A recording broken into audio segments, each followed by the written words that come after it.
And today, of course, it was 42 years ago tonight, right about now, that John Lennon was assassinated in New York City. And I don't think we should forget that. I don't think we should forget the fact that that was without a doubt. Now, the Rolling Stones can call themselves, they billed themselves as the greatest rock and roll band in the world. And everybody went, okay. So they're the greatest rock and roll band in the world. But the greatest rock and roll band ever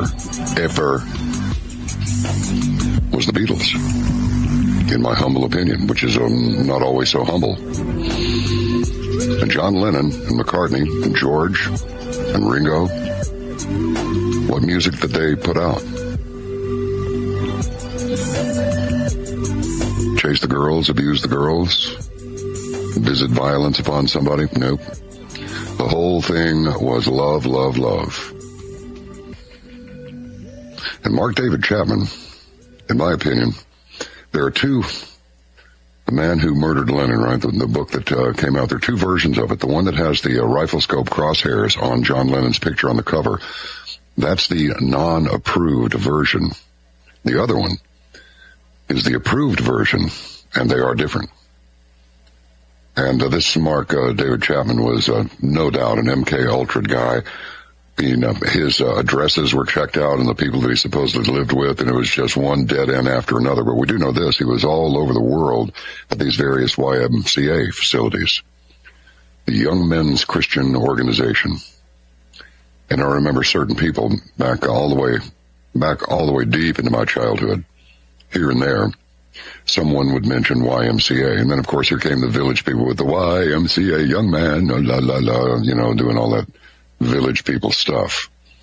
But the YMCA was a notorious meeting place for CIA specifically, and other intelligence agencies as well. You remember just last night, Michael T. McKibben mentioned the YMCA, where China was concerned. So all that looks benign enough is not always benign. And for this character to have, and he was getting phone calls in the middle of the night about he's a phony, talking about Lennon, calling Mark David Chapman up in the middle of the night, and just freaking this guy out to the point that he snapped. But he did manage to take a world tour when he was a person who featured in the YMCA organization. And YMCA in those days was in about 90 countries. And he made it a point to visit a lot of them. So the long and the short of it is, and it's my conclusion, not really knowing the whole story, that Mark David Chapman was a manipulated MK Ultra asset that was weaponized and used to assassinate John Lennon the day after Pearl Harbor Commemoration Day. December 7, Pearl Harbor, December 8, John Lennon. Well, why is that a big deal? Because if anybody could say, I need 5 million people on the Brooklyn Bridge or something like that, day after tomorrow at 5 o'clock, they'd be there. All Lennon particularly ever preached was peace. Paul was more love, love, love. A lot of people said, well, Paul was kind of the girl of the band. That's kind of mean, but, I get it. The pretty boy. The gentle one.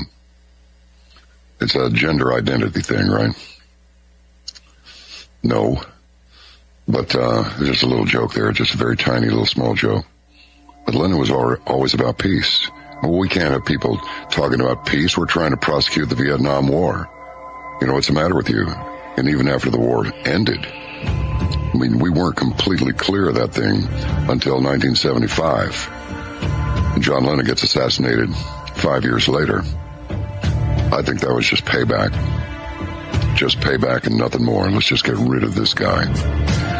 Yep, break America's heart with an attack on Pearl Harbor, because they'll remember it. Everybody remembered Pearl Harbor Day all the way up until recently. Fewer people now than ever before. But they'll remember the assassination of John Lennon, too. Let's just do it on the 8th of December. We'll have our own little Pearl Harbor on these freaks who believe in peace, and flower power. How disgusting. That's what evil does. Stand by for further feed.